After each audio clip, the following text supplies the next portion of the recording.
Red Army by Ralph Peters. Night came to Germany. In among the pines, infantry vehicles turned black, and soldiers gathered closer into their squads, huddling against the weak rain. When the unit had pulled in, it was evident that other troops had recently moved on. Huge ruts and waves of churned mud, the signatures of tracked vehicles, had ruptured the forest floor. Tins and scraps of paper littered the remaining islands of moss and pine needles, and the smell of human waste was almost as strong as the odor of vehicle exhaust. It was all instantly familiar to Leonid, even after just a year's training in East Germany. For the first few days, the unit had moved only after dark. But now the roads were constantly filled, and this last move had been conducted entirely during daylight. This was not a routine exercise. Everyone craved news, but little information had reached the soldiers. Leonid had already heard enough rumors to cause worry. All his life, he had been warned that the United States and other Western powers were anxious to unleash a nuclear war against the Soviet Union. Now he wondered what in the world was happening. Seriosha, unofficial leader of the squad, sat under the vehicle's camouflage net. Seriosha was muscular and handsome. He was from Leningrad, and he loved to parade his sophistication. Seriosha's audience sat in a circle. Lights were forbidden, but the officers had gone off to wherever officers went, and several of the soldiers were smoking. In the waning twilight, the glow of drawn cigarettes lent an eeriness that did nothing to improve Leonid's mood. Seriosha had opened an issue of combat rations. He picked at the food, telling more stories about his experiences with women. Sergeant Kasabian, their squad leader, came back from a trip to the woods. "We're not supposed to be eating those rations." Leonid could feel Seriosha grinning. "You can't eat promises. If we wait for the battalion kitchens to feed us, it'll be the same story as last night. Come on, sit down." Kasabian obediently took a seat beside Seriosha, as if the bigger boy's natural authority might expand to include him. "Seriosha," asked Leonid, you think it's the real thing? Think they'd trust us to lug live rounds if it wasn't? You think you're just out for a target shoot and a snooze, boy?" "Lieutenant Korchak didn't actually say there was going to be a war," said Leonid. "Korchak? That sissy boy never says anything worth listening to. The party loves you. The party says don't play with yourself in your bunk at night." Everyone laughed at Seriosha's attack on the unit's political officer, except Leonid. Korchak had come by earlier to cheer them up, but he'd talked a little too much and too earnestly about sacrifices for the motherland for Leonid's peace of mind. I think the things must be bad." Leonid could feel Seriosha turning in the darkness. "Things are the way they always are, in the shit. Leonid, baby, Mr. Rock and Roll, you've been in pig shit all your life out on your collective farm, haven't you, out there in Chelyabinsk? No, I mean beyond Chelyabinsk. You must know what it's like to be in the shit." Leonid desperately wanted to express something, but none of it would fit into words. It seemed to him now that he had never been happier than he had been at home, with his small, precious collection of rock and blues music, his Hungarian jeans, his guitar. "I wish we had some music. I always dreamed of going to Leningrad where there's real music, or at least to Moscow where you can hear good blues." "That garbage. That's old hat. Nobody listens to the blues. They'd all laugh at you. Everybody listens to metal music now. You'd be lost in Leningrad, you little pig farmer." The intensity of the drizzle picked up slightly, and the soldiers herded closer under the leaking camouflage net. "You know what?" said Seriosha. "If there is a war, I'm going to get one of those German bitches with the nose in the air. I don't care if she's West German or East German, unless you can prove there's a difference between a capitalist piece and a socialist one." The group laughed hard and grew boisterous, though you were supposed to be quiet before combat, but there were still no officers around, and you could clearly hear the other squads nearby. "Where have the officers gone?" Leonid wondered to himself. "Why is it taking them so long? What in the world is going on?"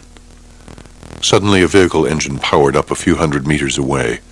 Then another vehicle came to life, closer by. The squad rode crouched in the armored vehicle with the troop hatches closed. Only the driver and the vehicle commander were allowed to look outside. The interior smelled of unwashed bodies, stale breath, and exhaust fumes. "Where do you think we're going this time?" a voice asked from the darkness. "I think we're going to war," said Leonid. All of the voices went silent. "You don't know. You're just a little pig farmer from the middle of nowhere." In fact, Leonid was not sure why he had said it. In fact, he did not know where they were going, but he was convinced that he was correct. They were going to war.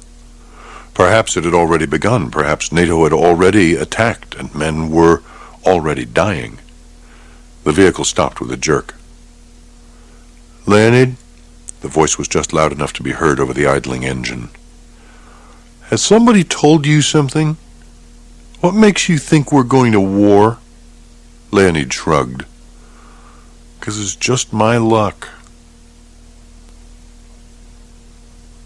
Army General M.M. Malinsky, commander of the First Western Front, sat alone in his private office, smoking a strong cigarette. The room was dark except for one bright light focused on a situation map. Beyond the office walls, action coursed through the hallways of the bunker. "That," thought Malinsky, "is what war sounds like, not just the blasting of artillery, but the haste of a staff officer's footsteps and the ticking of a clerk's typewriter. And, of course, the special, half-magical noises of computers nowadays. Who knows? Perhaps this will be the last great war fought by men aiming weapons. Things change so fast." Malinsky studied the map. Germany, east and west, with the Low Countries and the fields of France beyond, where once his ancestor, Count Malinsky, had raised his curved saber against the cavalry of Napoleon. Malinsky believed he knew exactly how to apply his own forces to the enemy on that bit of earth along the correct operational directions, in the most efficient order and at a tempo that would be physically and psychologically irresistible. Finally, Malinsky believed that his enemies underestimated how the Soviet military could and would fight. He expected their defense to be stubborn, bloody, and in vain. Malinsky reached for the phone.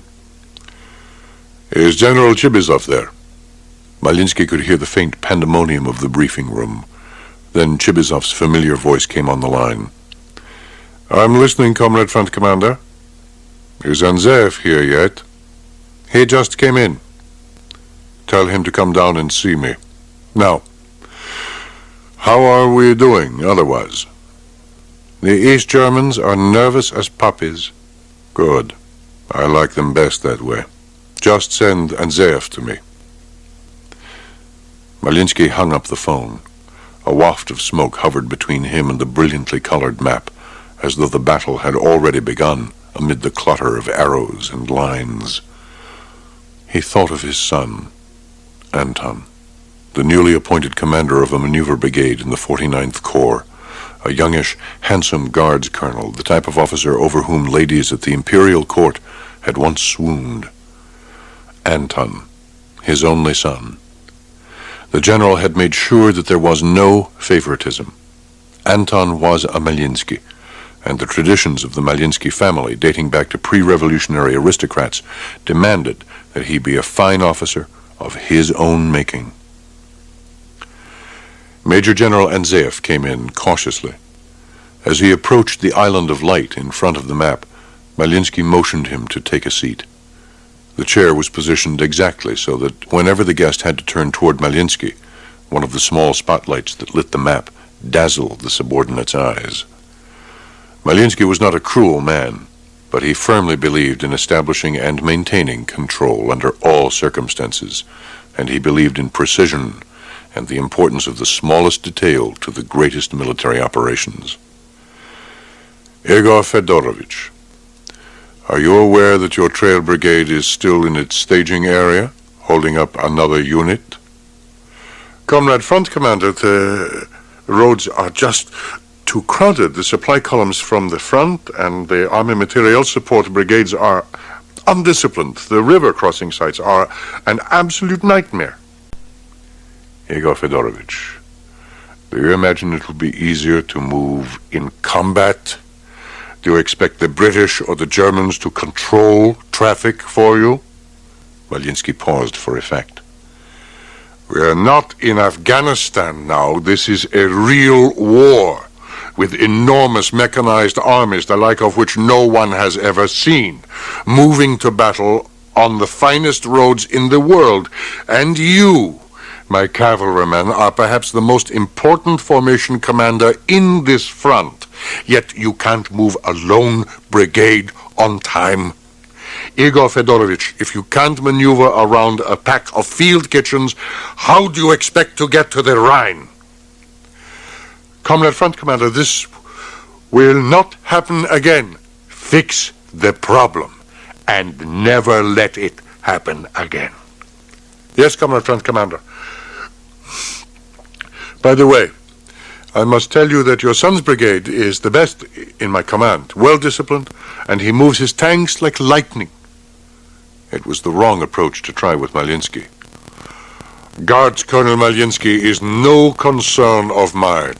He's one commander out of many. And Zeev, did you personally review your march tables and routes in detail? Comrade Commander, I flew the routes myself. Did you personally review the march tables? Comrade Front Commander, the automated support, yes or no? No, Comrade Front Commander.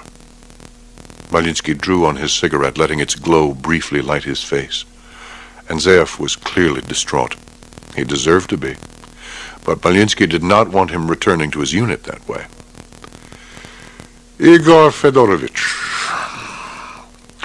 I frankly admired you in Afghanistan. We always counted on you in desperate moments, and I am counting on you now. Of all the formations in the Western Front, your corps and its brigades are the most critical. They must always be there first. Malinsky sucked on his cigarette, blowing the smoke out with a faint sigh. Precision saves lives, Igor Fedorovich. It is perhaps the most important discipline for an officer. I understand, Comrade Front Commander. I won't forget. And Zeev rose sharply and presented his respects. With Zeev gone, Malinsky lit a final cigarette, attempting to gather his thoughts before the final briefing. But his mind kept straying to his son, as if Zeev had cursed him. He loved the boy, helplessly, and worried about him, despite himself. The intercom phone rang. It was the Chief of Staff, the newly promoted Lieutenant General Pavel Pavlovich Chibizov, an ethnic Jew and a brilliant man, almost obsessively self-disciplined, whom Malinsky had rescued from a long-standing aspect of Russian life, anti-Semitism.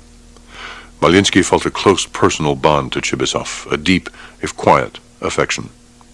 They were both outsiders, in different ways. In any case, Chibizov was the perfect chief of staff, and the first officer whom Malinsky had ever trusted enough to depend upon fully. Comrade Front Commander, they are all here. We're ready, at your convenience. Good. I'm on my way.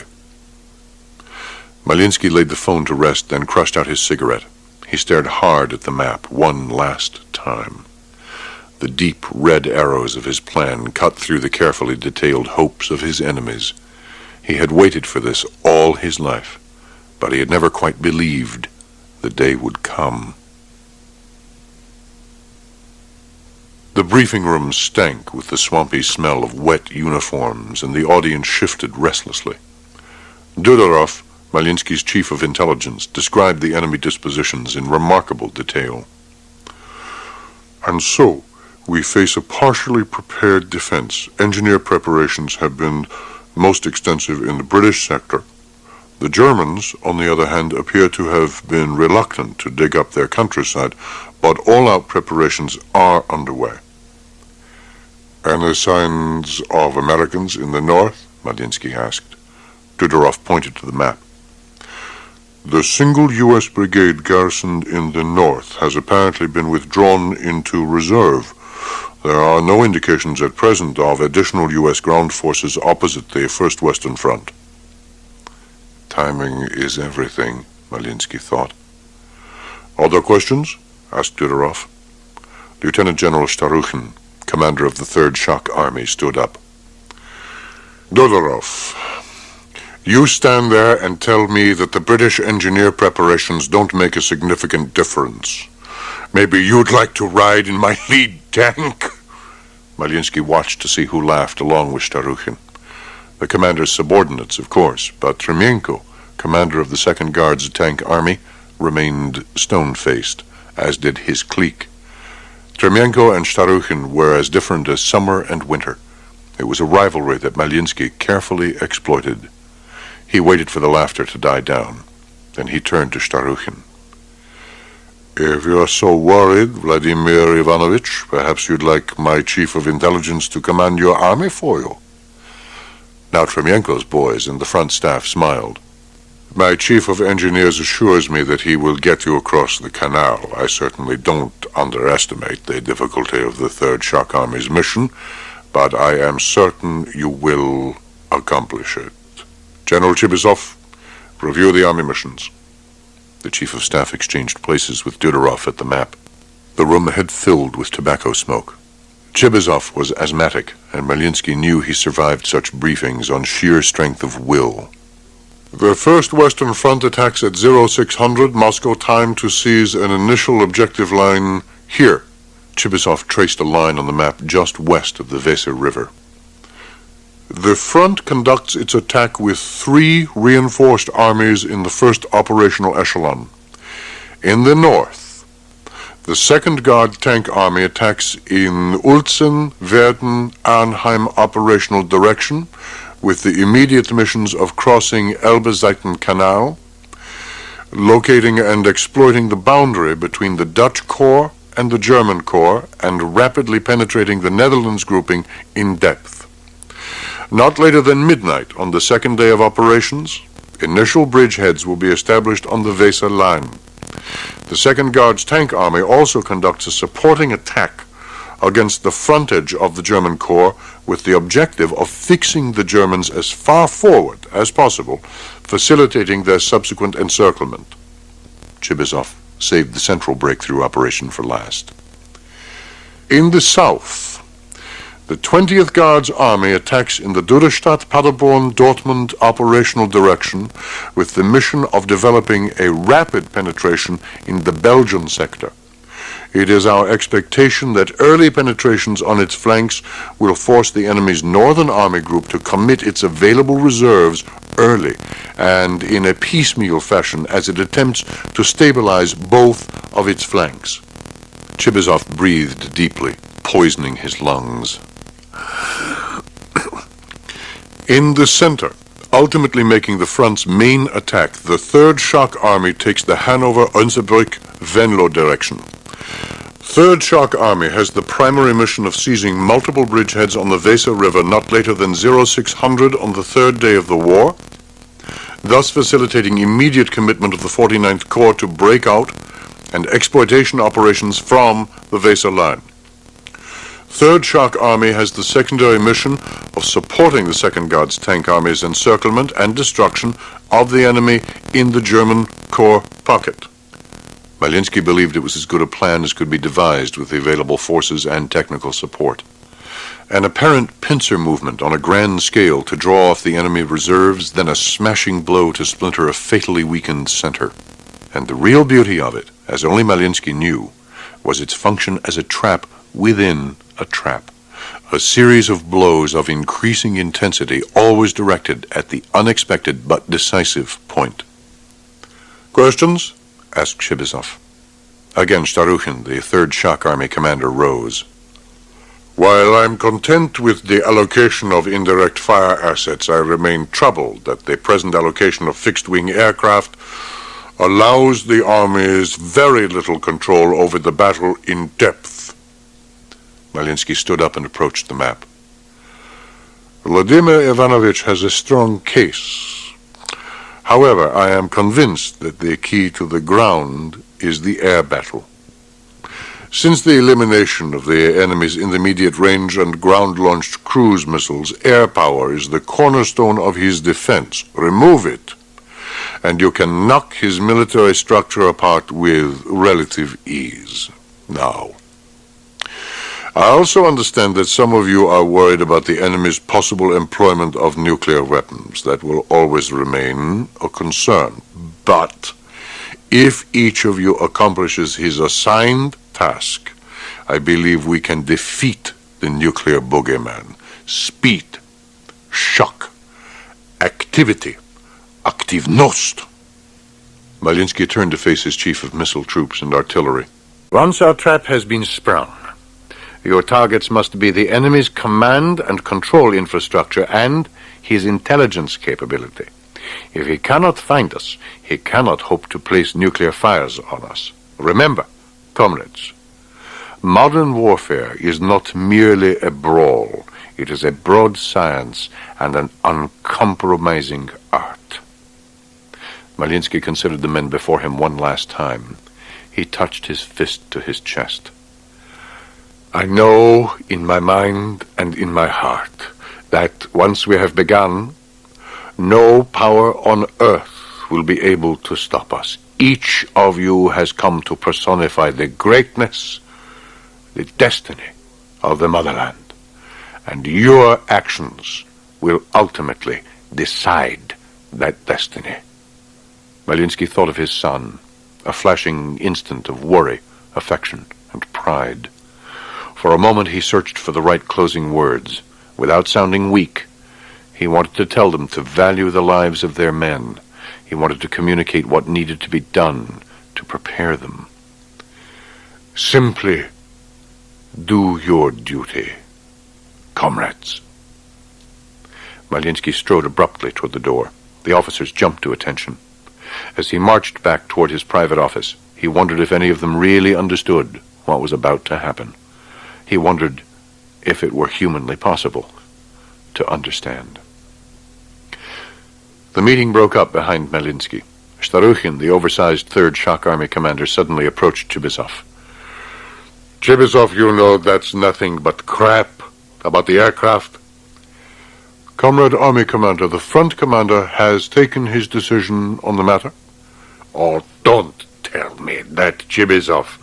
Everybody knows he does whatever you want him to do. Just get me a few extra aircraft.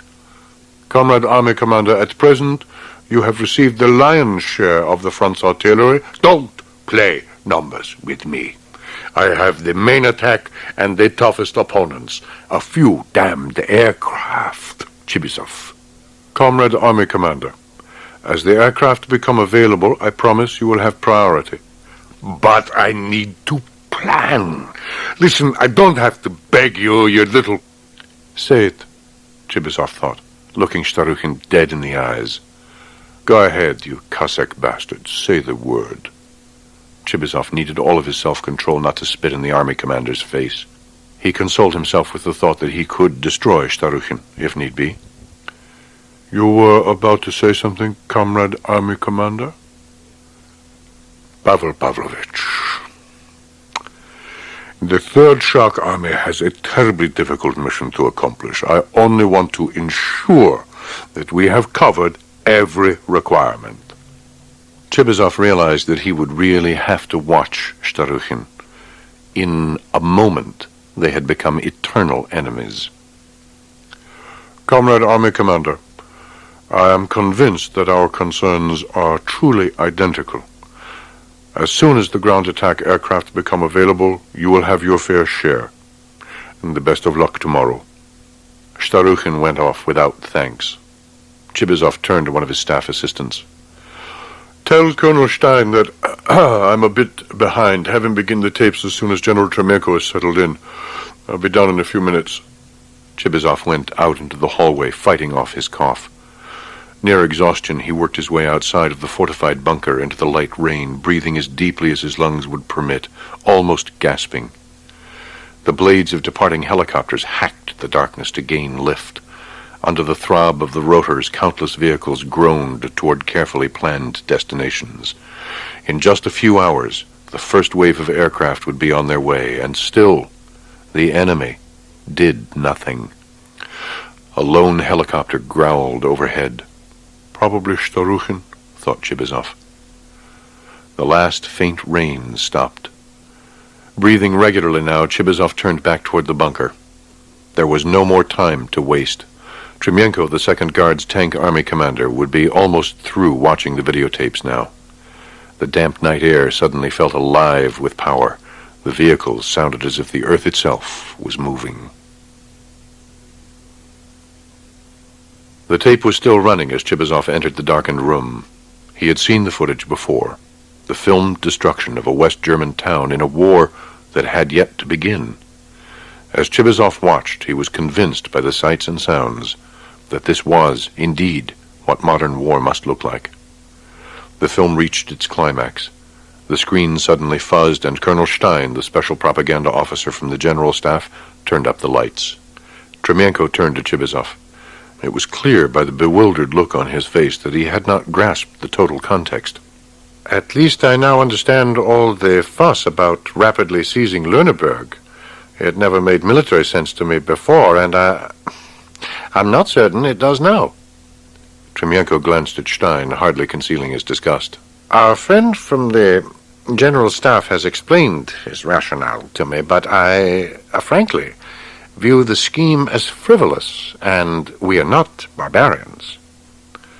"Comrade Army Commander," said Chibizov, "let me try to put it in a better perspective.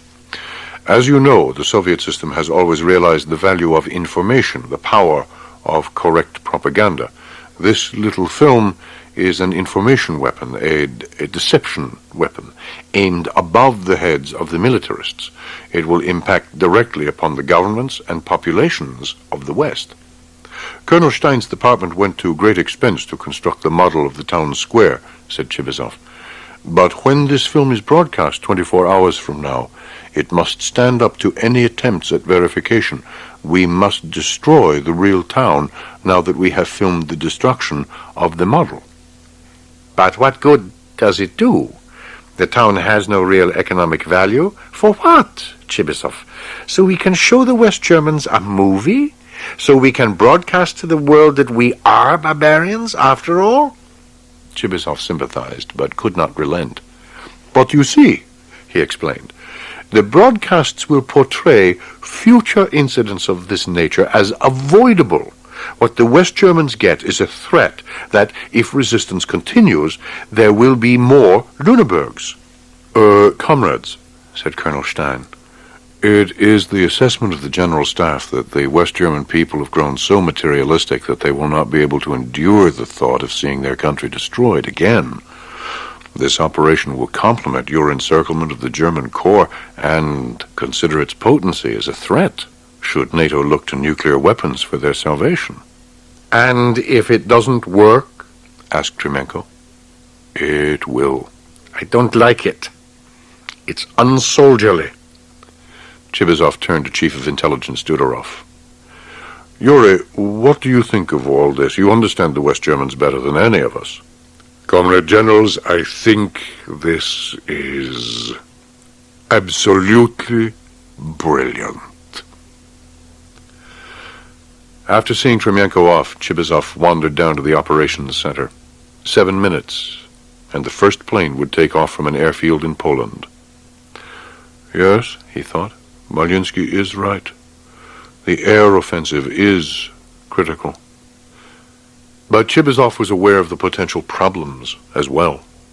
With these new weapons, there was always the worry that you might strike your own critical networks, that some key aspect had been inadequately tested. And he knew that there were men out there waiting at the edge of war who were as frightened as their ancestors had been when they came out of their caves to do battle. Lieutenant Colonel Shilko awoke abruptly to a hand on his shoulder. "Has it started?" he asked. Before Captain Robilinsky could respond, Shilko realized that everything was still as it should be, that his big guns had not yet begun their work. The only sound was the rain on the roof of his range car and the noise of moving vehicles that had not ceased for days. "Sleep well, Comrade Commander?" "Sleep, Vasily Rodionovich, like a peasant when the master isn't looking. Go back inside. I'll join you in a moment. Romulinsky saluted and trotted off toward the fire control post. Shilko shifted in his seat. The preparations for war had exhausted most of the officers and men. What effect would war itself have on them? Shilko had never been to war. Instead, his son had gone to Afghanistan. Shilko had been proud to see Pasha off, but ashamed that he himself was staying behind. Then Pasha had come back with neither his legs nor his career. The reception for the Afghansi was not good. Veterans were ignored or slighted. Something in the spirit of the people had changed. No, Shilko thought, that was probably incorrect. Even the Great Patriotic War had its little human indignities. That was human nature. Yet, somehow, there was something wrong. Shilko fitted his cap to his head and made his way through the rain to the fire control post. The crew snapped to attention. "Sit down, comrades. Sit down." The sergeant bent to draw tea from the battered samovar, and Shilko knew the cup was for him. They were all good boys, a good team.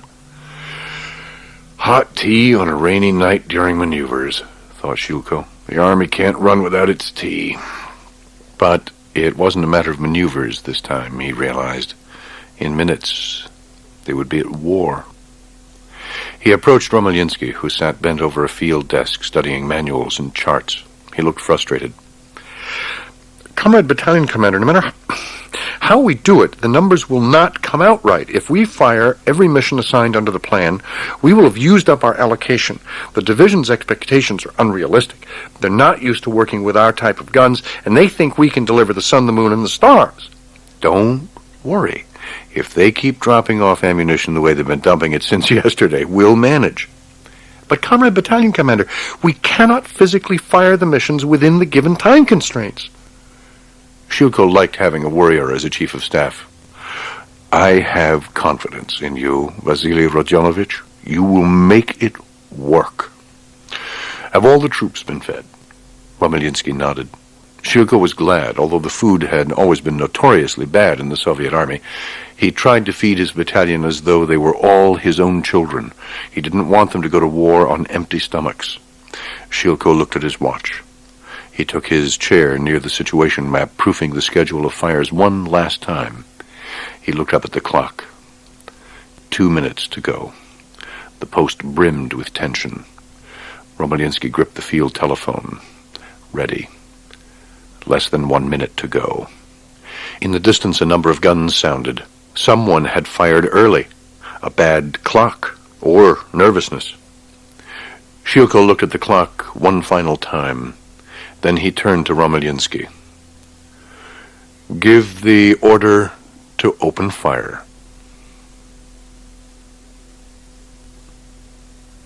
Junior Lieutenant Plinikoff wiped at his nose with his fingers and ordered his driver forward.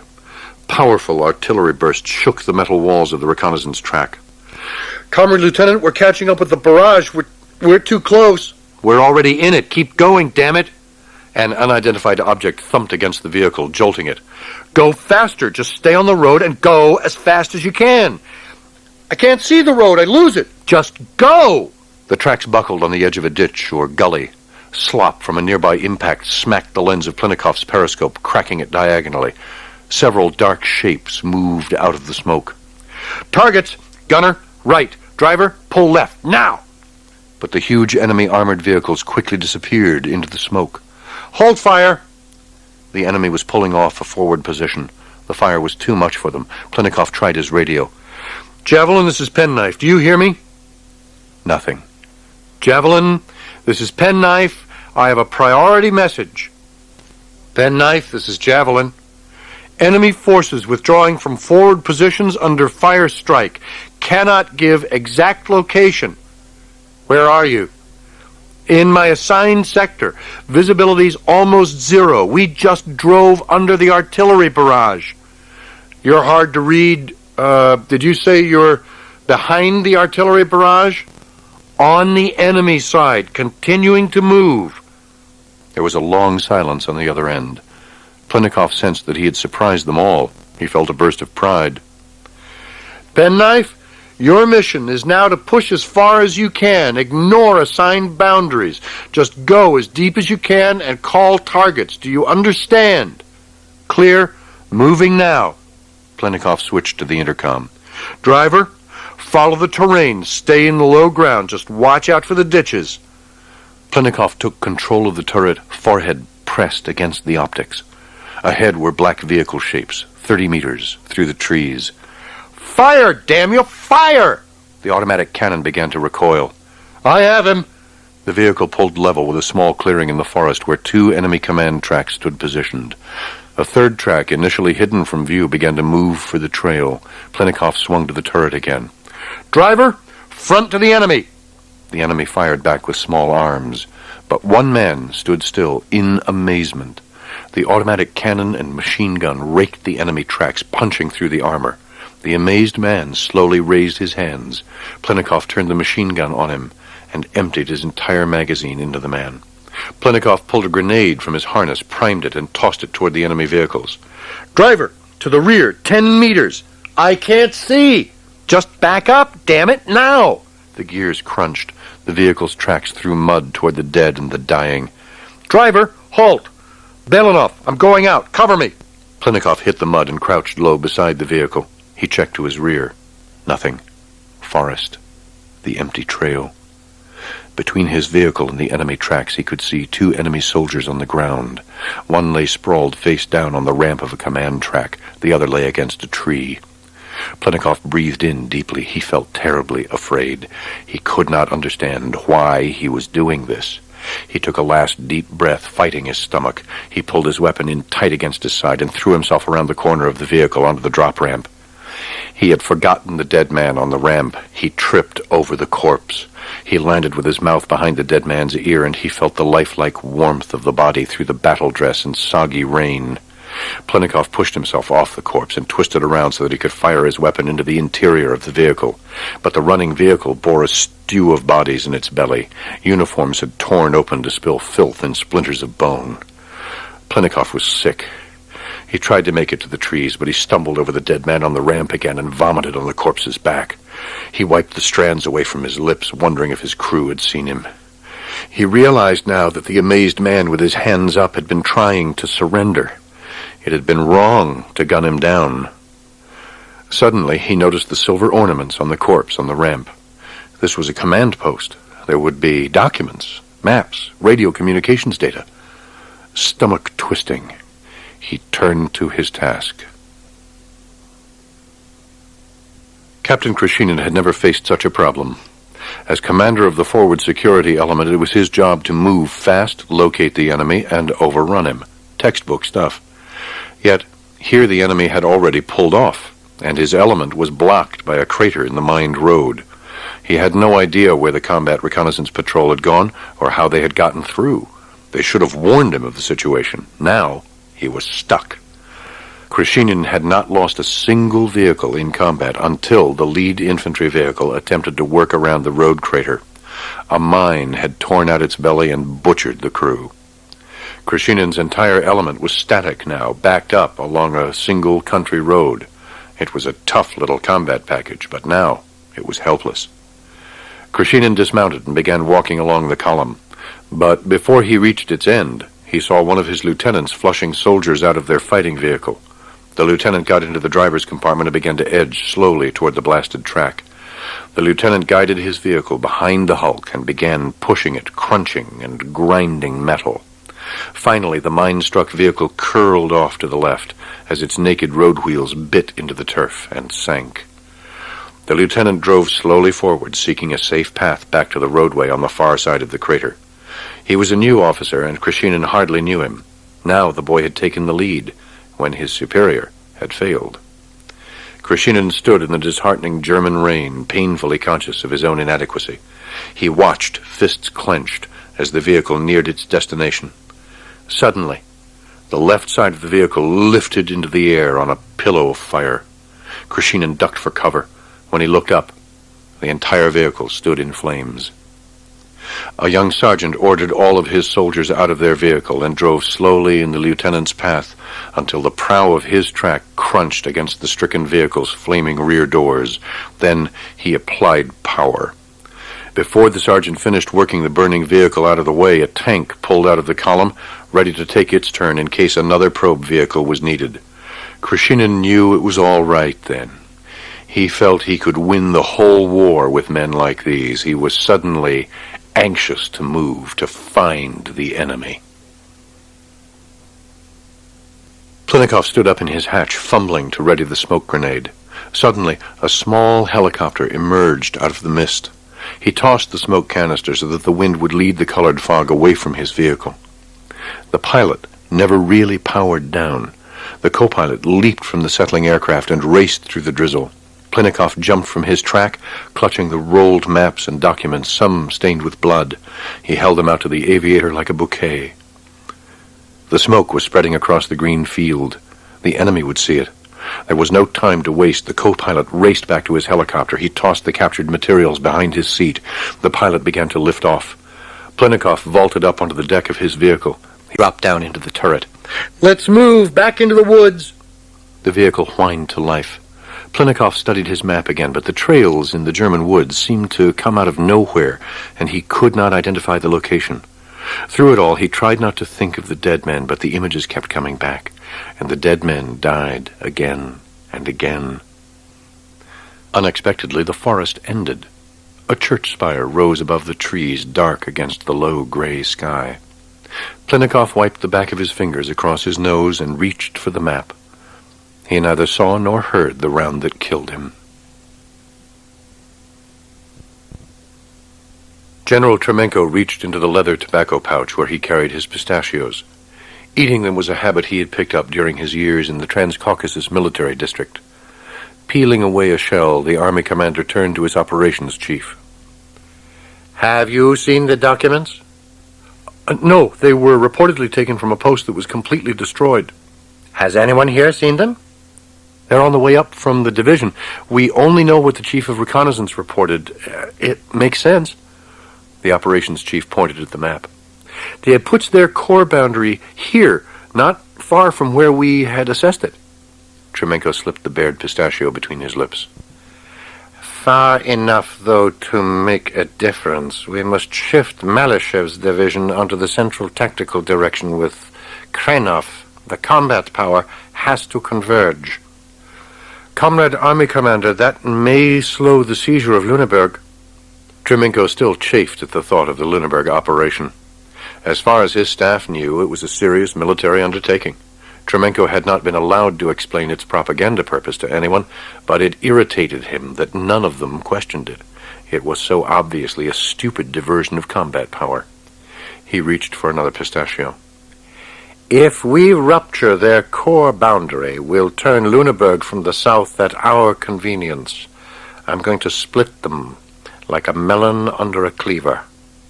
Babrishkin, order Malashev and Krenov to execute the center option, adjust the boundary accordingly, and get my helicopter ready. If Krenov isn't there, I'll take over his division myself."